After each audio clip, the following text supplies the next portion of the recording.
Assalamualaikum warahmatullahi wabarakatuh. Saya Fauzania Nahwari dengan NIM 17036012, salah seorang mahasiswa jurusan Kimia UF-MIPA UNP. Kali ini saya akan mempresentasikan makalah saya tentang degradasi asam umat menggunakan katalis ZnO doping Cu dengan bantuan cahaya matahari, yang mana makalah ini merupakan tugas akhir dari mata kuliah saya, yaitu seminar literatur kimia dengan dosen Ibu Dr. Desi Kurniawati SLC MSI dengan Ibu Melindra Mulia MSI. Yang pertama yaitu bab 1 adalah latar belakang, yang tujuan penulisan dan manfaat penulisan. Pertama yaitu latar belakang. Indonesia merupakan salah satu negara yang memiliki lahan gambut yang cukup luas. Ini tersebar dari Pulau Kalimantan dan Pulau Sumatera. Pada lahan gambut memiliki kapasitas penyimpanan air yang cukup besar, yang bisa diaplikasikan untuk air minum dan air pengelolaan lahan pertanian. Akan tetapi yang menjadi permasalahannya adalah air gambut terdapat senyawa organik yang bersifat karsinogenik, yaitu seperti asam umat. Nah, untuk mengaplikasikan air gambut untuk air minum dan air pengelolaan pertanian, maka harus dilakukan pengolahan air terlebih dahulu dengan cara mendegradasi senyawa organik yang terdapat dalam air tersebut. Degradasi senyawa organik menggunakan katalis ZnO yang didoping dengan Cu dengan melalui metode fotokatalisis. Asam umat merupakan salah satu senyawa organik berbobot besar yang mempunyai toksisitas yang tinggi, bersifat karsinogenik, dan banyak ditemukan pada air gambut dan sulit degradasi secara biologis. Degradasi merupakan salah satu penguraian senyawa organik dengan bobot besar menjadi senyawa yang lebih sederhana dan tidak berbahaya seperti karbon dioksida dan air. Metode fotokatalisis merupakan salah satu proses penguraian senyawa organik menggunakan katalis dengan bantuan cahaya matahari. Katalis yang digunakan adalah katalis ZnO. Adapun kelebihan dari katalis ZnO ini adalah sifat oksidatifnya yang tinggi, aktivitas katalitiknya yang tinggi, energi band gapnya yang tidak terlalu tinggi, yaitu sebesar 3,37 elektron volt, murah, tidak beracun, dan tahan radiasi. ZnO ini akan didoping dengan Cu dengan beberapa kelebihan, yaitu untuk meningkatkan daya oksidasi, meningkatkan aktivitas katalitik, menurunkan band gap energi, meningkatkan sifat optik. Selanjutnya yaitu tujuan penulisan. Adapun tujuan penulisan dari makalah ini yaitu pertama, memberikan informasi tentang proses pendegradasian asam umat. Yang kedua, memberikan informasi tentang aktivitas katalis ZnO dalam pendegradasian asam umat. Yang ketiga, memberikan informasi tentang faktor-faktor yang mempengaruhi proses degradasi asam umat. Yang keempat, untuk memenuhi tugas mata kuliah seminar literatur kimia. Adapun manfaat penulisan makalah ini, yang pertama yaitu pembaca diharapkan dapat mengetahui proses degradasi asam umat. Pembaca diharapkan dapat mengetahui aktivitas katalis ZnO dalam degradasi asam umat. Pembaca diharapkan dapat mengetahui faktor-faktor yang mempengaruhi degradasi asam umat untuk meningkatkan keterampilan penulis dalam menulis dan dapat dijadikan sebagai sumber bacaan terkait dengan degradasi asam umat. Untuk selanjutnya itu bab 2. Ada beberapa poin yang akan saya jelaskan pada bab 2. Yang pertama itu ada asam umat. Asam umat merupakan senyawa organik heterogen yang memiliki bobot molekul yang tinggi dan sangat sulit terdegradasi secara biologis. Dan seperti nampak di layar, terdapat struktur asam umat menurut Dragunov. Di sini terdapat beberapa gugus karboksil dan gugus hidroksil serta gugus-gugus yang lain. Gugus-gugus fungsi yang lain. Adapun sifat kimia dan sifat fisika dari asam umat. Yang pertama, asam umat memiliki warna coklat sampai kehitaman. Asam umat memiliki pH yang rendah, berkisar dari 3 sampai 5. cenderung bersifat asam dan mempunyai kereaktifan yang tinggi, bersifat karsinogenik. Nah, degradasi asam umat ada beberapa metode yang telah dilakukan. Yang pertama itu ada metode fotokatalisis, koagulasi, elektrokoagulasi, dan absorpsi. Untuk metode fotokatalisis itu sendiri merupakan salah satu metode yang paling sering digunakan pada proses degradasi senyawa umat dalam air. Metode ini menggunakan katalis dengan bantuan cahaya matahari. Adapun metode yang kedua yaitu koagulasi, merupakan teknik pengumpulan suatu senyawa yang dipisahkan untuk upaya penjernihan air. Pada degradasi asam umat, teknik ini sudah banyak dilakukan namun hasilnya kurang maksimal karena terkendala dengan bobot molekul asam umat yang besar. Yang ketiga, elektrokoagulasi. Prinsip metodenya hampir sama dengan koagulasi, namun kelebihannya daya koagulannya daya koagulannya dibantu oleh listrik sehingga hasil yang didapatkan lebih bagus dibandingkan yang koagulasi. Namun yang menjadi permasalahannya karena menggunakan listrik menyebabkan harganya mahal. Selanjutnya, absorpsi merupakan salah satu metode dalam penghilangan senyawa umat dengan penyerapan asam umat dengan bantuan absorben. Absorben yang digunakan adalah karbon aktif. Untuk absorpsi ini juga terkendala karena bobot molekul asam umat yang besar. Selanjutnya itu fotokatalisis. Fotokatalisis adalah proses degradasi senyawa umat yang menggunakan katalis dengan bantuan cahaya pada proses degradasinya. Fotokatalisis merupakan salah satu metode yang sangat umum digunakan pada proses degradasi asam umat. Adapun reaksi kimia yang dihasilkan adalah berupa produk yang dihasilkan ada berupa ion radikal seperti yang terlihat pada layar.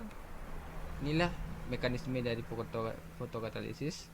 Ketika cahaya menyinari katalis, maka akan terjadi eksitasi elektron dari pita valensi ke pita konduksi, yang mana elektron pada pita konduksi ini akan bereaksi dengan oksigen yang menghasilkan anion superoksida radikal yang akan bereaksi dengan air yang nantinya akan menghasilkan ion hidroksida. Sedangkan kekurangan satu elektron pada pita valensi akan bereaksi dengan air yang akan menghasilkan ion hidroksida radikal. Ion hidroksida radikal inilah yang akan berfungsi untuk proses degradasi asam umat. Selanjutnya itu katalis. Katalis yang digunakan yaitu katalis ZnO, yang mana adapun kelebihan dari katalis ZnO sangat efisien, tidak beracun, stabil secara kimiawi, murah, sintesisnya mudah, sifat pengoksidasinya yang tinggi, dan reaktivitas fotokimianya yang tinggi. Adapun tiga struktur dari ZnO, yang pertama itu rock-side, yang kedua zinc blend, yang ketiga wort-side. Menurut Scatagy dan Babel pada penelitiannya, katalis ZnO ini dapat mendegradasi asam umat sampai 90%. ZnO doping Cu. Adapun tujuan pendopingan dengan Cu, tujuannya adalah untuk menurunkan energi band gap dari katalis ZnO agar bisa diaplikasikan pada degradasi asam umat dengan bantuan cahaya matahari. Pengaplikasian ZnO pada degradasi asam umat biasanya digunakan dengan bantuan cahaya UV karena energi band gapnya yang terlalu besar, yaitu 3,37 elektron volt, sehingga cahaya matahari tidak mampu untuk mengeksitasi elektron dari pita valensi ke pita konduksi dari katalis ZnO.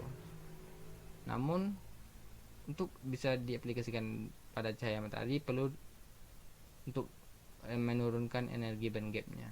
Dengan solusinya dengan cara mendoping dengan ion logam yaitu Cu. Adapun kelebihannya yaitu ion tembaga dapat meningkatkan sifat optik, sensitivitas fotokatalitik dan aktivitas dari katalis ZnO. Selain itu, kelebihannya itu karena kita menggunakan cahaya matahari, maka akan terbebas dari paparan sinar UV yang berbahaya. Selain itu, cahaya matahari, alasan digunakannya cahaya matahari karena terdapat dalam jumlah yang tidak terbatas, gratis, dan ada di mana saja. Selanjutnya itu memiliki gelombang UV yang sangat sedikit sehingga tidak terlalu berbahaya jika terpapar pada kulit. Selanjutnya itu sintesis dan karakterisasi ZnO doping Cu. ZnO doping Cu disintesis dalam bentuk serbuk dengan metode sol dan gel. Adapun ZnO yang didoping dengan Cu ada beberapa varian, yaitu dengan dopingan Cu 3%, 5%, dan 7%. Adapun sintesis yang dilakukan dengan menambahkan CuCH3COO 2 kali anhidrat kepada larutan ZnCH3COO anhidrat dengan isopropanol. Selanjutnya menambahkan monoetanolamin, menutup dengan aluminium foil dan mengaduk hingga rata. Selanjutnya memanaskan pada suhu 110 derajat hingga terbentuknya gel. Setelah terbentuk gel, kembali memanaskan hingga suhu 500 derajat Celcius sampai terbentuk oksida logam. Oksida logam yang terbentuk akan dikarakterisasi menggunakan dua instrumen, yaitu XRD dan spektroskopi UV vis DRS, yang mana XRD berfungsi untuk menentukan besar partikel nano ZnO doping Cu, sedangkan yang spektroskopi UV vis DRS berguna untuk menentukan energi band gap yang dihasilkan oleh katalis ZnO doping Cu. Selanjutnya yaitu proses degradasi. Sebelum proses degradasi dilakukan, perlu untuk pengujian asam umat, yaitu pengujian gugus fungsi sebelum dan sesudah didegradasi, dan menentukan konsentrasi atau persen degradasi sebelum dan sesudah didegradasi. Untuk menentukan gugus fungsinya dapat menggunakan instrumen spektroskopi FTIR, sedangkan untuk menentukan persen atau konsentrasinya dapat menggunakan spektrofotometri visible. Pada proses degradasinya menggunakan fotorektostatik seperti yang terdapat di gambar. Di sini dimasukkan asam humat dengan konsentrasi 20 ppm. Setelah itu dimasukkan katalis ZnO. Setelah itu dipapari cahaya matahari.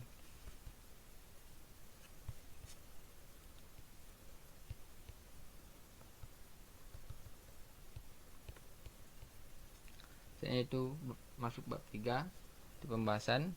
Yang pertama, hasil karakterisasi ZnO dan doping Cu. Adapun hasil yang didapatkan seperti yang nampak di layar. Katalis ZnO yang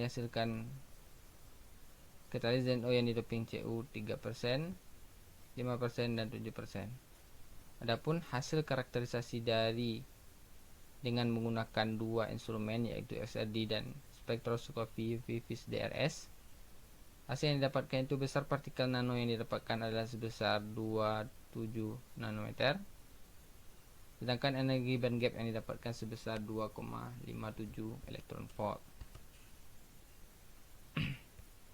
Selanjutnya uji kemurnian dan uji konsentrasi dari asam umat. Sebelum pengujian panjang gelombang serapan maksimum dari asam umat konsentrasi 20 ppm menggunakan spektroskopi vis, didapatkan panjang gelombang maksimumnya adalah sebesar 265 nanometer.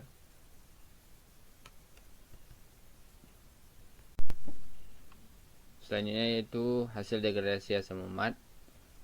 Dapat dilihat di layar grafik yang dihasilkan dari proses degradasi asam umat dengan menggunakan beberapa variasi katalis ZnO doping Cu, yaitu 3%, 5%, dan 7%. Di mana grafik yang dihasilkan ada yang menurun, ada yang naik. Nah, pada penurunan konsentrasi rata-rata asam umat menggunakan katalis ZNO doping CO 3% adalah sebesar 50,30%. Sedangkan ZNO doping CO 5% adalah sebesar 52,73% dan ZNO doping CO 7% adalah sebesar 54,12%. Hasil yang didapatkan memperlihatkan bahwa pengaruh dopingan CU terhadap kinerja katalis ZNO sangat berpengaruh pada sinar matahari. Dengan adanya dopingan ini, sehingga menurunkan energi band gap dari katalis dan menyebabkan eksitasi elektron dari pita valensi ke pita konduksi itu menjadi lebih mudah, sehingga proses degradasi berjalan lebih maksimal. Proses degradasi asam umat ini terjadi akibat adanya eksitasi elektron dari pita valensi ke pita konduksi dari katalis ZNO, yang mana elektron yang tereksitasi ke pita konduksi dalam katalis ZNO ini akan bereaksi dengan oksigen untuk membentuk anion radikal superoksida. Anion ini akan bereaksi dengan molekul air yang terabsorpsi dengan menghasilkan ion hidroksida. Sedangkan cella pita valensi yang kekurangan satu elektron akan bereaksi dengan molekul air yang menghasilkan ion hidroksida radikal yang merupakan oksidator kuat. Hidroksida radikal inilah yang berfungsi dalam proses degradasi asam umat. Radikal hidroksi ini sangat reaktif yang berguna mengoksidasi asam umat menjadi bentuk yang lebih sederhana, yaitu CO2 dan H2O atau karbon dioksida dan air. Proses degradasi asam umat sangat bergantung pada waktu penyinaran oleh cahaya. Semakin lama dan semakin kuat penyinaran pada proses degradasi berlangsung, maka proses degradasi berlangsung akan lebih efektif, karena prinsip dari fotokatalisis ini adalah cahaya yang diterima oleh katalis akan berbanding lurus dengan kerja katalis. Ini disebabkan karena semakin banyak intensitas foton dari cahaya yang ditangkap oleh katalis, maka eksitasi elektron dari pita valensi ke pita konduksi dari katalis akan semakin cepat, yang mengakibatkan proses pembentukan OH radikal atau ion hidroksida radikal semakin cepat dan semakin banyak, yang menyebabkan proses degradasi akan semakin cepat, yang menyebabkan presentasi degradasi asam umat akan semakin tinggi. Selanjutnya masuk bab keempat, yaitu ada kesimpulan dan saran. Kesimpulan yang pertama yaitu hasil degradasi asam umat terbesar adalah sebesar 54,12%. Waktu optimal pada degradasi asam umat adalah 3 jam. Persen CU yang didoping pada katalis ZNO yang memberikan hasil paling optimal adalah 7%. Selanjutnya yaitu intensitas dan lama penyinaran mempengaruhi hasil degradasi asam umat menggunakan fotokatalisis. Terakhir yaitu faktor-faktor yang mempengaruhi hasil degradasi asam umat adalah karakteristik katalis, luas permukaan katalis, energi band gap katalis, dan cahaya. Selanjutnya itu saran. Yang pertama itu proses degradasi asam umat sebaiknya digunakan reaktor dinamis. Melakukan percobaan degradasi dengan asam umat menggunakan variasi konsentrasi katalis. Melakukan percobaan degradasi asam umat menggunakan cahaya luar ruangan dan dalam ruangan. Melakukan percobaan degradasi asam umat dengan menggunakan dopingan lain. Dan yang terakhir adalah melakukan percobaan degradasi asam umat menggunakan katalis lain. Ya, sekian presentasi dari saya. Kalau ada salah dan janggal saya mohon maaf. Wabillahi taufiq wa hidayah. Wassalamualaikum warahmatullahi wabarakatuh.